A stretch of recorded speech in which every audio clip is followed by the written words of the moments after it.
2015年12月31日黃昏，羅場口裏頭呼出嘅白氣喺空氣當中凝結成霜，掛晒喺眼眉毛上邊。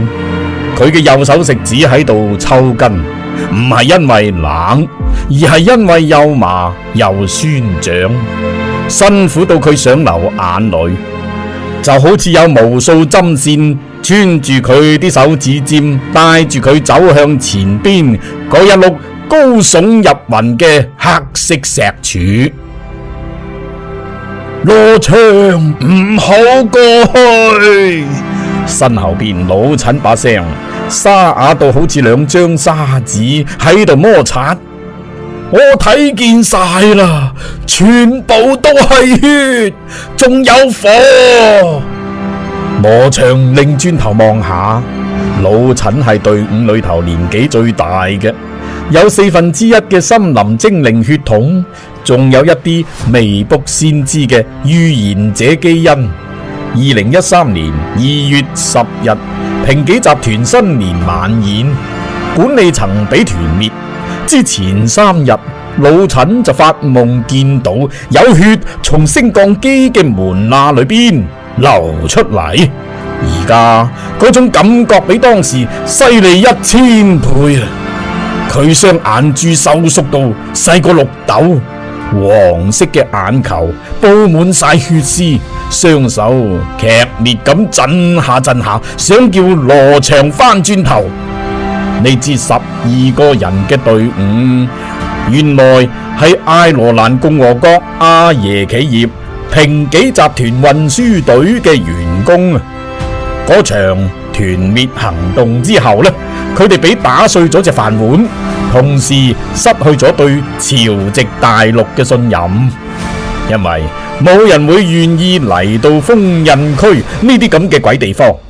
就算係之前嘅戰爭同埋疫情造成咗幾咁大嘅影響啦，但係所有人都怕嚟呢度，怕到要死。佢哋知道解開封印有幾咁危險啊，但係佢哋仲係嚟咗啦，好似一群要逃離沉船嘅老鼠，搏晒老命咁游向水底嘅深淵，只係為咗揾刺激或者得到一個答案。羅場係佢哋嘅阿頭啊，一個混血兒，有人類、黑暗精靈同埋森林精靈3種血統。佢嘅皮膚微微發光，眼珠喺黑暗當中都會發出暗紫色嘅光。老陳，你當你傻咗咩？妹妹仔小林包緊自己件防寒服，呢個耳仔尖尖嘅靚妹仔有住海精靈嘅血統，對水元素特別敏感。佢注意到空氣當中嘅濕氣正凝結成帶住鐵鏽味嘅冰晶，吉喺手度都會留低紅色嘅血痕。翻去，我哋行咗幾千里過嚟噶，睇一眼個封印就走，有冇搞錯啊？我冇傻。老陳用力捉住羅場隻手臂瓜，力度大得驚人。有人喺度警告我啊，羅場，再相信我一次啦！我嘅預感從來就冇錯過，我而家呢種感覺比當時犀利100倍、1000倍啊！羅場嘅腳步稍微停咗下，從半個鐘頭前開始，佢嘅太陽穴就喺度突突突咁跳。一對暗紫色嘅瞳孔裏頭，好似有另外一個聲音喺度嗌，冇聲嗰種嚟自血脈嘅深處。佢覺得啲血不斷咁加速，係咁湧嚟湧去。不過佢並冇驚，一啲都唔驚，只係覺得有一種狂熱嘅興奮。嗰種興奮就好似一團火，從心臟燒到手手腳腳，燒到佢口乾舌燥，灼熱難忍，幾乎要窒息啊！封印喺度叫我啊！羅場聽見自己把聲，好似唔屬於自己咁，從好遠嘅地方飄過嚟。佢話只要幫佢解開，我就可以得到答案啦。關於我嘅身世嘅答案，我從細就唔知道邊個係自己阿爸。